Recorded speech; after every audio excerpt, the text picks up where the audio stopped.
जय हिंद। इस वीडियो में आपका स्वागत। आज जो हम पढ़ेंगे वो क्षेत्रमिति चैप्टर है, ये क्लास 6 का है। ठीक है, ये जो चैप्टर है उसका नाम है क्षेत्र मिति चैप्टर है। ठीक है, ये ध्यान रख। और हम इसमें पिछले वीडियो में उसमें पढ़ चुके हैं प्रश्नावली 13.2 का। इसमें चार प्रश्न पढ़ चुके हैं। 1 2 3 4 प्रश्न हम पढ़ चुके हैं। आज जो हम स्टार्ट करने जा रहे हैं वो 5 नंबर स्टार्ट करेंगे। ठीक है, और आप सब बढ़िया से इसको समझिएगा। तो ये 5 नंबर हमारे पास सवाल आ चुका है। ठीक है, 5 नंबर इसमें सवाल में देखिए क्या लिखा हुआ है कि एक आयताकार ये फर्श है, इस पर ये टाइल्स है। ये जो आकार में है वो टाइल्स है। ठीक है, ये टाइल्स है और ये जो है वो फर्श है। ठीक है, और ये इसी फर्श पर ये टाइल्स इसमें लगाएगा। ठीक, ये फर्श इस पर टाइल्स लगाएगा फर्श पर। तो यहाँ ध्यान रखना है कि इसकी लंबाई है 6 मीटर 50 सेंटीमीटर और इसकी चौड़ाई है 2 मीटर 50 सेंटीमीटर है। ठीक है, तो फर्श की जो लंबाई है वो 6 मीटर 50 सेंटीमीटर है। ठीक है, तो हमें ये ध्यान रखना है कि 6 मीटर को और ये दोनों जो है उनको हम मीटर में सेंटीमीटर में ला देते हैं। तो कैसे लाएंगे, देखिए 6 मीटर है तो यहाँ लिखेंगे 6 मीटर, तो इसको मीटर को सेंटीमीटर में बदल दीजिए, ये सेंटीमीटर हो जाएगा। और ये आपका 50 क्या हो गया, मीटर हो गया। यहाँ लिखेंगे 50 सेंटीमीटर हो गया। अब बताइए ये मीटर जो है ये सेंटीमीटर में आ चुका है, तो ये हो गया 600 सेंटीमीटर और प्लस में ये हो गया 50 सेंटीमीटर। तो दोनों जोड़ के हो गया 650 सेंटीमीटर। तो हमारे पास ये लंबाई निकला कि फर्श की जो लंबाई है वो 6 मीटर यानी 600 सेंटीमीटर और 50 सेंटीमीटर। तो दोनों जोड़ के 650 सेंटीमीटर फर्श की लंबाई आया। अब हम इसका चौड़ाई कैसे निकालेंगे, यहाँ इसका लिखेंगे। चौड़ाई इसका होगा, यहाँ लिखा हुआ है 2 मीटर 50 सेंटीमीटर। तो हम इसको ऐसे लिखेंगे 2, 1 मीटर में जो होगा ना, यहाँ ध्यान रखिएगा 1 मीटर में 100 सेंटीमीटर होता है। तो 100 सेंटीमीटर हम लिख दिए, तो इसमें लिखेंगे 100 सेंटीमीटर और प्लस में जो है ये 50 सेंटीमीटर है, तो यहाँ लिखेंगे 50 सेंटीमीटर। तो ये हो जाएगा 200 सेंटीमीटर और प्लस में 50 सेंटीमीटर हो जाएगा। तो ये दोनों जोड़ेंगे तो 250 सेंटीमीटर हो गया। तो लंबाई चौड़ाई जो हुआ 250 सेंटीमीटर और लंबाई जो हुआ 600 सेंटीमीटर। अब हमें देखिए ये टाइल्स जो है वो 10 सेंटीमीटर और 5 सेंटीमीटर चौड़ाई वाला है, इसको हम बनाते हैं। तो देखिए ये टाइल्स इस फर्श पर कितने लगेंगे, इसको ऐसे लिखाएंगे। अतः टाइल्स की संख्या निकालेंगे तभी टाइल्स का जो रुपया बताया कि एक टाइल्स का 5 रुपया यानी बैठाने का जो खर्च आता है वो 5 रुपया बताया। तो हम टाइल्स निकाल लेंगे, जितना टाइल्स होगा उसके हिसाब से पैसा जोड़ लेंगे। तो यहाँ लिखेंगे टाइल्स की संख्या, लिख दिए संख्या। और देखिए बराबर में आपको जो फर्श का जो क्षेत्रफल है वो लिखना पड़ेगा, यानी जिस पर आपको लगाना है। यहाँ लिखेंगे हम फर्श का क्षेत्रफल, लिख दिए। अब हमें जोन वाला टाइल लगाना, देखिए टाइल हमको 10 बाय 15 लगाना, 10 बाय 5 का लगाना। यहाँ लिखेंगे टाइल्स का क्षेत्रफल, ये दोनों लिख दिए। अब यहाँ देखिए थोड़ा सा आगे बढ़ गए तो फर्श की जो लंबाई चौड़ाई है देखिए कितना बाय 650 बाय 200 है। इसमें लिखेंगे लंबाई लिखेंगे 650 सेंटीमीटर गुना लिखेंगे चौड़ाई कितना है 250 है, तो यहाँ लिखेंगे 250 सेंटीमीटर गुने टाइल्स कितना बाय कितना है, मतलब लंबाई ये है चौड़ाई ये है, लिखेंगे 10 सेंटीमीटर और गुने में 5 सेंटीमीटर। तो सेंटीमीटर कट गया इसका। अब जो आया यहाँ आया 650 गुने में आया 250 अब बटे में आया 10 अब फिर आया 5। अब देखिए ई इससे कटा दीजिए, ये 0 इससे कट गया, खत्म हो गया। अभी देखिए 25 25 इससे कटा दीजिए और एक 0 है तो एक 0 बैठा दिए, इधर आया 65 गुने में 50। अगर इन दोनों का हम गुना करेंगे, देखिए 25 25 के 5 हो गया और 6 पंचे 30 और 30 और 2 32 हो गया, 3 इतना है, यानी 3250 टाइल्स आया। और 50 को गुना जो किए वो 3250 टाइल्स आया। यहाँ लिख देंगे टाइल्स, टाइल्स, ये टाइल्स इतना आया। तो इसमें इसमें 3250 टाइल्स आए हैं। तो यहाँ लिखेंगे किताब में दिया है कि यहाँ एक टाइल्स का, इसी में लिख देते हैं एक टाइल्स, एक टाइल जो है की कीमत जो है, यानी कीमत कितना पड़ रहा है उसको 5 रुपए, ये पड़ रहा 5 रुपए। अब यहाँ लिखेंगे हमारे पास मतलब जो आया है जो लगेगा इसमें, इस फर्श से मतलब ये टाइल इस फर्श में जो लगेगा वो कितने लगेंगे, यानी 3250 टाइल्स लगेंगे। ठीक है, ये टाइल्स लगेंगे इसमें। इसका कीमत जो हो जाएगा वो हो जाएगा, देखिए यहाँ 3250 गुने में 5 रुपए। अब इसको इससे गुना करेंगे तो क्या होगा, देखिए 0 का 0 हो गया, 25 25 के 5 हो गया, हासिल 2। अब फिर इससे पढ़ेंगे 5 दूना 10, 10 2 12, हासिल 1, फिर 5 तिया 15, 15 1 16, यानी इसको पैसा जो लगने वाला है वो 16,250 रुपया लगेंगे। ठीक है, और ये जितने फर्श हैं वो निकल गए। 6 नंबर क्वेश्चन देखिए, एक आयताकार जो है,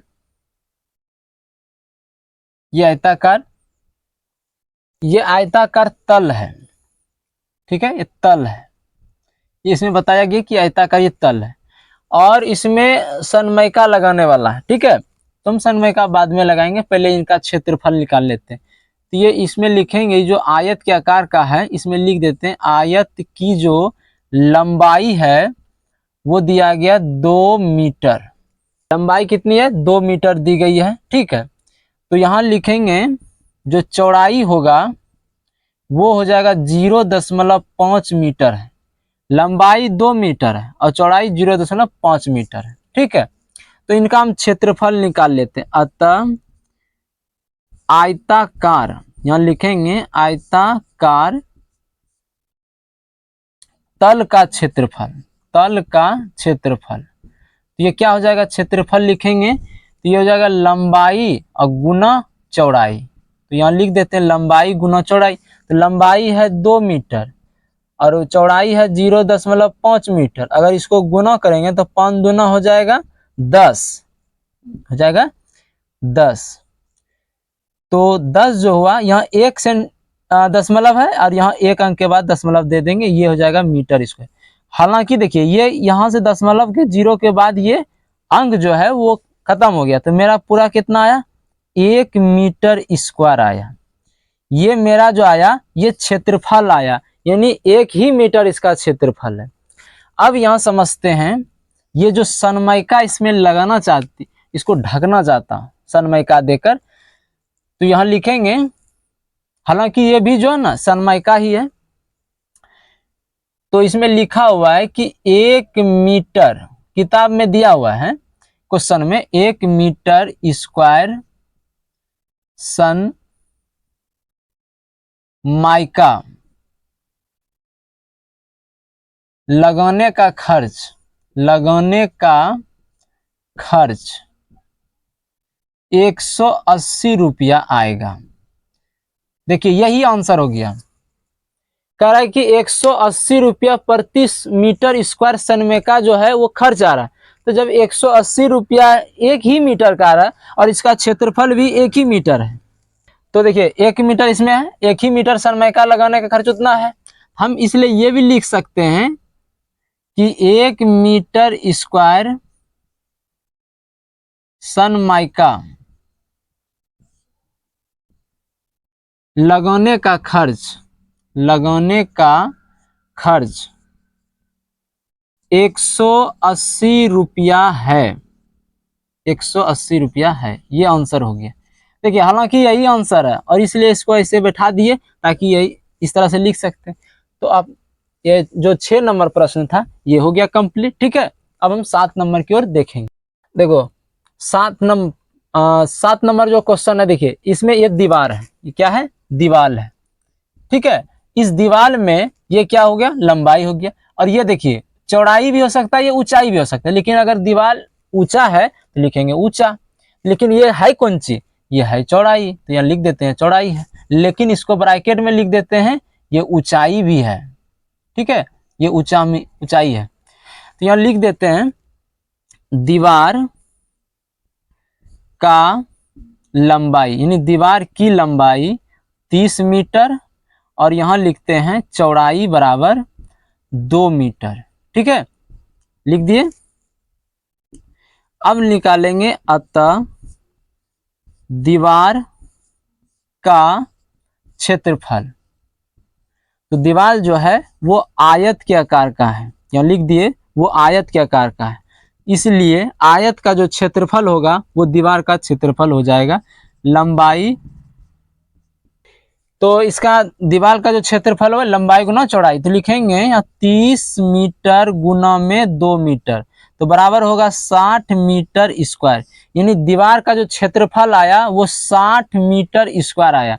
अब यहाँ जानते हैं इसकी जो रंगाई पुताई जो करना है उनका खर्च कितना आएगा, यहाँ लिखते हैं 1 मीटर स्क्वायर दीवार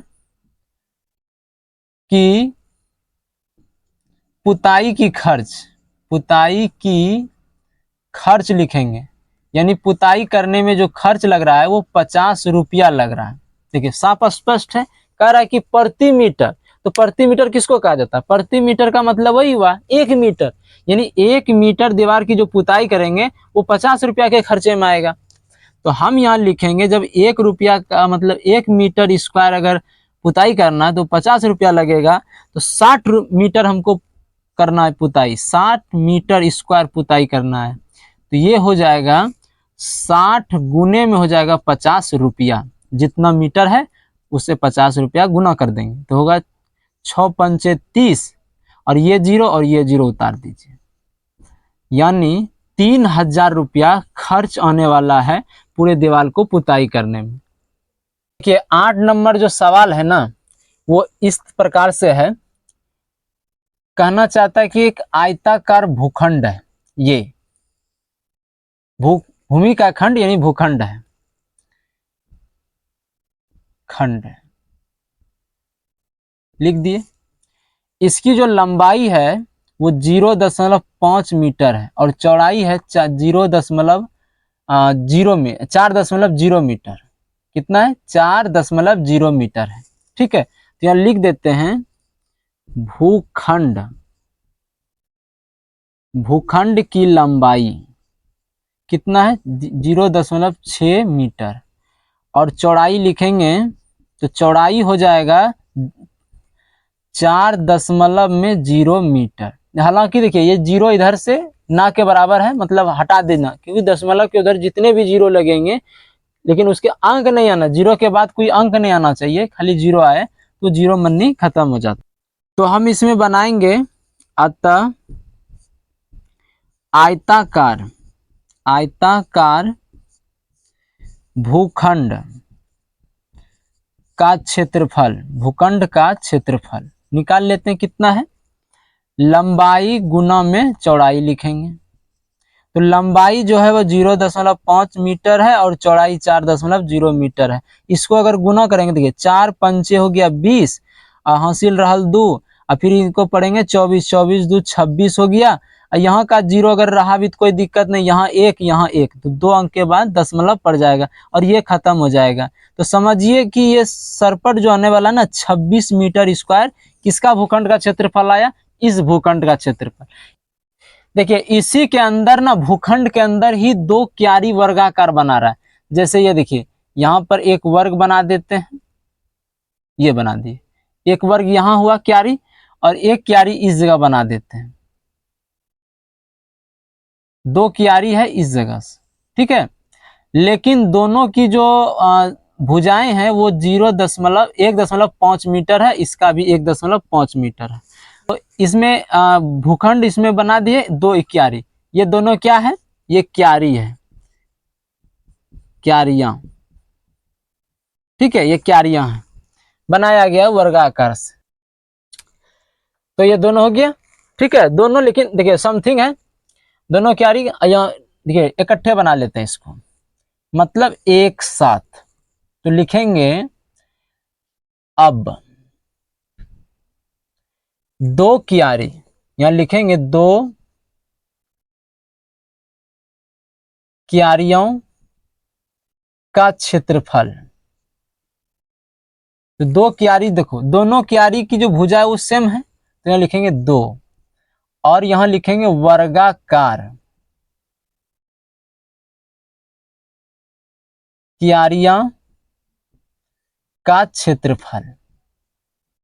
ठीक है, ध्यान रखिएगा, दो वर्गाकार क्यारी है तो यहाँ वहां लिख दिए दो वर्गाकार क्यारी का क्षेत्रफल। तो यहाँ लिखेंगे दो गुना वर्गाकार, जो वर्ग की जो होती है ना वो भुजा का स्क्वायर होना चाहिए, यहाँ लिख दिए भुजा का स्क्वायर।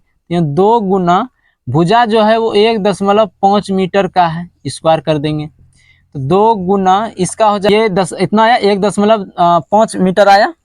इसको अगर गुना करेंगे तो ऐसे करना पड़ेगा, 5 इसको ये 1.5, फिर लिखेंगे 1.5 मीटर। तो लिखेंगे दो गुना, देखो इसको 15 मानो, इसका गुना जो होगा 15 15 225 होगा, एक अंक यहाँ एक अंक यहाँ, दो अंक के बाद दशमलव हो जाएगा, और ये मीटर स्क्वायर है। ध्यान रखना है कि ये जो है ना आपका पिछले की जो उसमें चैप्टर है उसी में ये सब दिया है, गुना दशमलव का कैसे करना है ये सब दिया गया है। ये कैसे यहाँ आया, गुना करेंगे तो वो समझ में आ जाता है। फिर ये दोनों का गुना करेंगे, देखिए दो 5 दूना 10 हो गया, हासिल 1 रहा। फिर इन दोनों को पढ़ेंगे 4 4 1 5 हो गया। अब इससे इसको पढ़ेंगे तो 4 का 4 रह गया। अब यहाँ दो अंक के बाद दशमलव तो यहाँ हो जाएगा, तो ये यहाँ आ जाएगा। ठीक है, दोनों कियारी का जो क्षेत्रफल आया वो 4.25 आया। इसका मतलब हालांकि एक का कितना आया होगा, एक का आया होगा 2.25। ठीक है, तो अब यहाँ कहा जा रहा है कि शेष कितना बचा, यानी इस भूखंड में दो गो क्यारी अगर हम बना लिए, इसके पास ये जगह कितना बचा, ये कह रहा है कि जगह कितना बचा। तो लिखेंगे यहाँ अतः शेष जगह, शेष यानी क्षेत्रफल भी बोल सकते हैं, शेष क्षेत्रफल। देखिए पूरा क्षेत्रफल 26 है, यहाँ लिख देते हैं 26 मीटर स्क्वायर, और दोनों क्यारी को मिला के कितना है 4.50 मीटर स्क्वायर। अगर ये दोनों को घटाते हैं तो इसमें घटने का देखिए कैसे घटेगा, यहाँ घटा देते हैं, वो है 26 है, और 26 में घटने जा रहा है 4.50 पैसे, तो यहाँ भी ऐसे इसको 0 दे देंगे, और ये इसको 0 यहाँ दे घटा देंगे, 0 का 0 आ गया, ये 0 नहीं घटेगा, तो इससे ये पैसा ले लेगा ये। ठीक है, तो ये यहाँ आ जाएगा 0, 10 आ जाएगा, 10 में पहुंच गया 5, तो यहाँ बचा 5, 5 में 4 गया तो 1, और यहाँ बचा 2 का 2, तो आया कितना 21.50 मीटर स्क्वायर। ये उसका क्षेत्रफल आया जो शेष जगह बचा। देखिए प्रश्नावली 13.2 का ये लास्ट नंबर क्वेश्चन है 9। ठीक है, इसमें बताया गया कि देखिए इसमें 9 नंबर में पहला क्वेश्चन क्या है, पहला क्वेश्चन है कि एक आयताकार जो है वो क्षेत्र है इस तरह से। ठीक है, इनकी जो लंबाई है वो 150 है और चौड़ाई है 120। टाइल्स की माप ये है और इस क्षेत्र का माप ये है, इस टाइल्स को इस क्षेत्र में लगाना है, तो डायरेक्ट लिखेंगे अतः टाइल्स का क्षेत्र संख्या, टाइल्स की जो है वो संख्या निकलने जा रही है, तो संख्या में क्या लिखेंगे क्षेत्र का क्षेत्रफल, यहां लिख देंगे क्षेत्र का क्षेत्रफल, और नीचे लिखेंगे टाइल का क्षेत्रफल।